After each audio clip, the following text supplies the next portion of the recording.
Morning! Here we are with another recipe.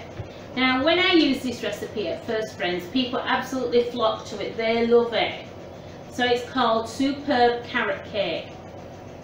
So shall we have a look at the ingredients? We've got some carrot, grated carrot, 4 ounces of that. We've got some nuts. Now the recipe says walnuts, but I prefer pecan nuts. They tend to be a little less bitter sometimes, so that's what I use. I've got 8 ounces of flour, and in this flour I've got 2 teaspoons of baking powder, and I'm using gluten-free flour today, so I've got some xanthan gum in my flour, which will mean I need to put some extra liquid in, otherwise it'll dry. And we should use light brown soft sugar. Now I've got caster sugar here, and the light brown soft sugar would probably make it a bit of a darker flavour. So what I'm going to do is I'm just going to add a little bit of black treacle, because it gives that darker molasses kind of taste, and that's the kind of taste that you want in your cake. I've got 2 mashed bananas here. Ripe bananas are best for this, not the greeny new ones that you buy. You want some bananas that have been in your fruit bowl for about a week or something like that, nice and mushy. And we've got some vegetable oil in my tub here. So basically what we're going to do is mix this all together and then put it in the tin. First I'm going to show you how to line your tin if you've not got a liner. I always line my tins with baking paper, and then it just doesn't stick then, and you don't ruin your tin. So what I first do is I pull out my paper to the width of the tin, tear it off, then I start to fold it. I fold it in half, and then I fold it in half again, and then I start to fold it into a triangle. I fold it across like that. Okay, and we're going to be making a circle, and then I fold it again on itself like that.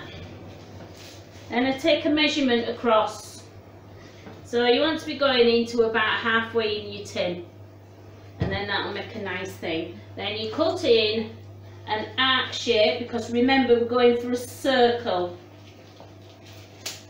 You cut it, then when you open this up it's going to be a circle, but we want to make snips in case we've made it too big, so we just cut down there before we open it up. And then when you open up the circle, you've got slits all the way around your tin, all the way around your circle. Buff that in, smooth it out, and then you are good to go with your lined tin. If you use baking paper, you don't need to grease at all, and then it doesn't affect the flavour or the taste or the makeup of your cake. So let's have a look. I'm going to get on with the cake now. Here we go. I've got a nice glass bowl and a wooden spoon. That's all we need for this cake, because it is nice and easy to do. Basically we're just throwing things in, mixing it round and whacking it in the tin, and then it's going to go into the oven. Okay, so I'm going to start with sifting my flour. I'm just going to get my sieve out. Here it is. So flour is going to be sieved in. Okay, that's the first ingredient. That's 8 ounces of flour, 2 teaspoons of baking powder, and I've put some xanthan gum in because it's gluten-free flour. Then I'm going to put in my sugar. Okay, that goes in. Then I'm going to just mix that up a little bit. Oh.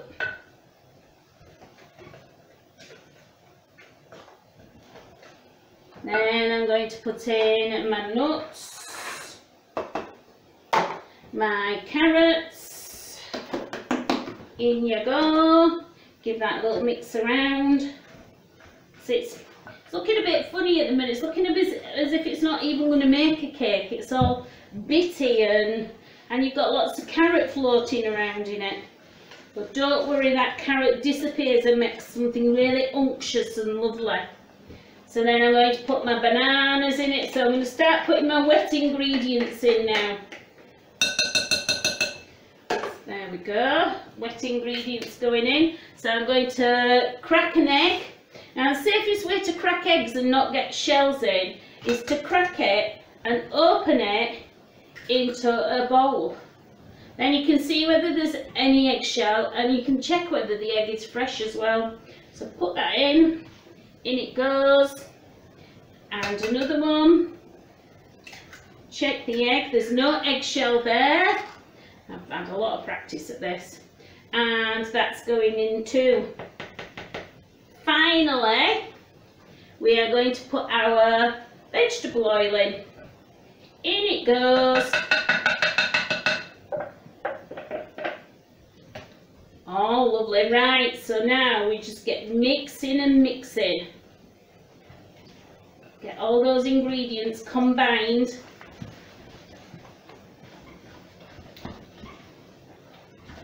Get to the bottom and get all the flour mixed in.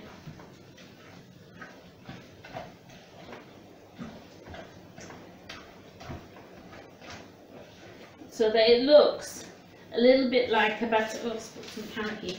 Put that in. So it looks a little bit like a batter.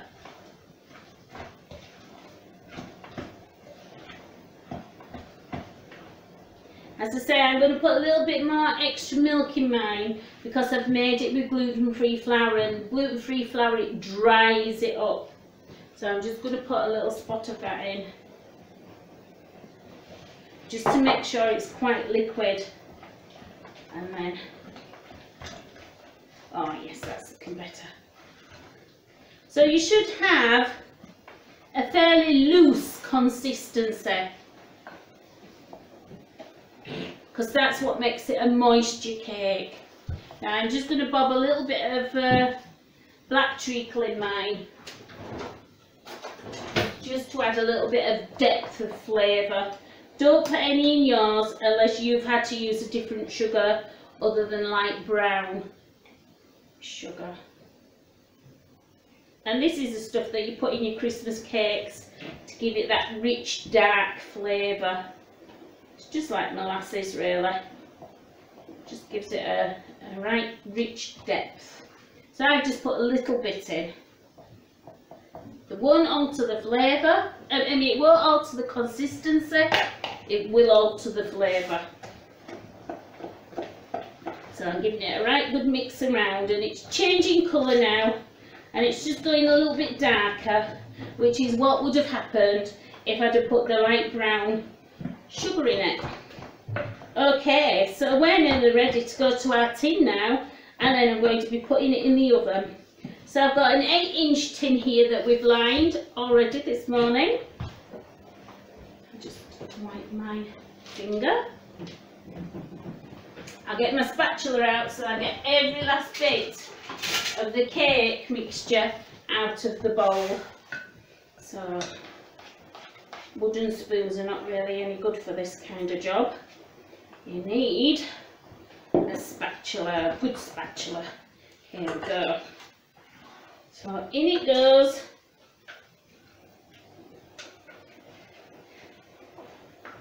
Leaving the bowl nice and clean and leaving the mixture in the tin.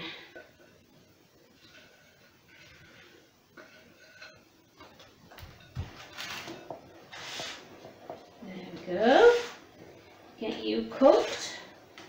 So because we put extra baking powder in with our self-raising flour, it should have a nice rise on it.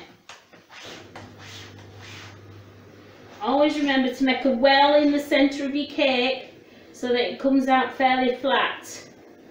So you can use your spatula, or you can use the back of a spoon to just put a little well just right in the centre, and then it just means that you don't get a peak on your cake then. It just should come out nice and flat. Okay, there we go. So that's our first part of the cake. I'll come back and join you later when we've cooked it, cooled it, and we'll put a topping on it. Okay, see you later.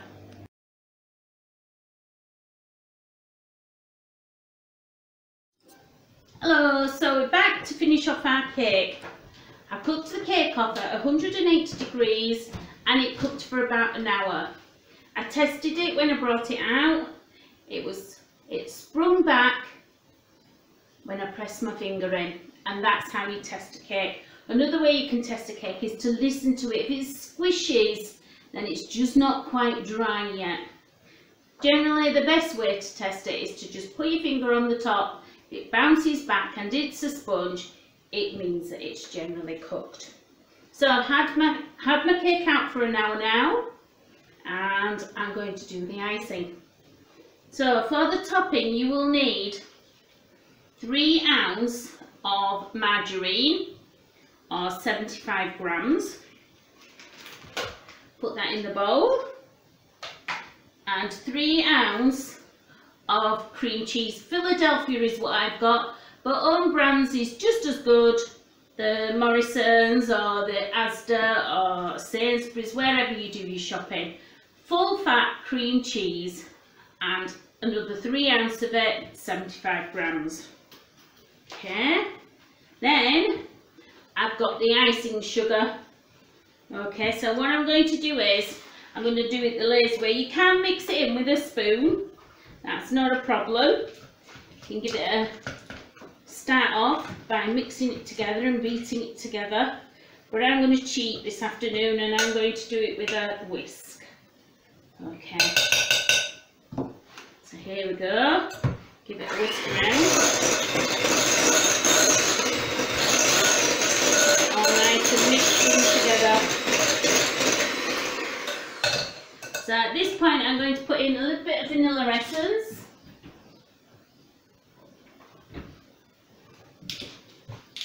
You just need to drop. There we go. It's all in there. It's all good. And so now I'm going to start mixing in my icing sugar. So the only thing with this icing sugar is that when I put my mixer in, it goes up in a big cloud like that. So what I do is I put a towel over the top of my whisk and over the top of my bowl. So this is definitely for parents to do, because I don't want people getting them whisks all caught up in their bowls and the towels getting all caught up in the whisks. So just give it a mix. You can still see some of the cloud coming out, but at least it's not going to be doing your picture, so it could be covering your kitchen. So there we are. We got a nice topping.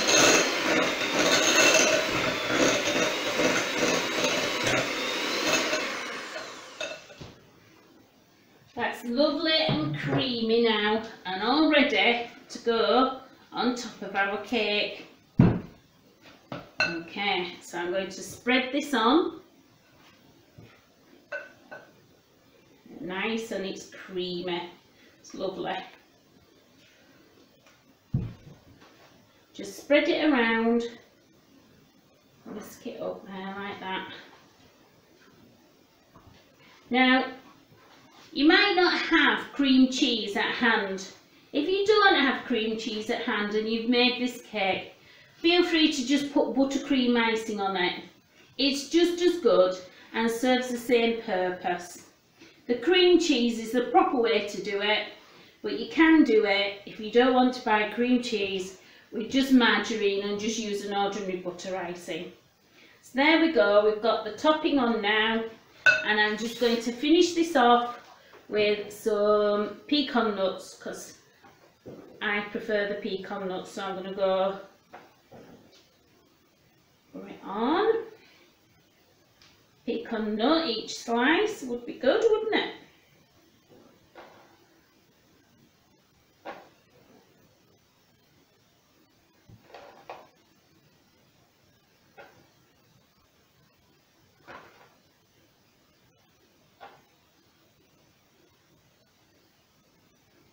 And there we have our superb carrot cake with all the surprising ingredients in, like bananas and nuts and carrots. I'm just going to bob this in the fridge for 20 minutes to just firm up the icing a little bit, and then it's going to be ready for our tea this afternoon. Okay, so superb carrot cake, cooked for about an hour in 180 degrees F or 350 degrees F or gas mark 5. 180 degrees C, 350 degrees F or gas mark 5. Okay, I hope you have a go at this, and I hope you enjoy your carrot cake. I'm looking forward to tasting some of yours. Okay.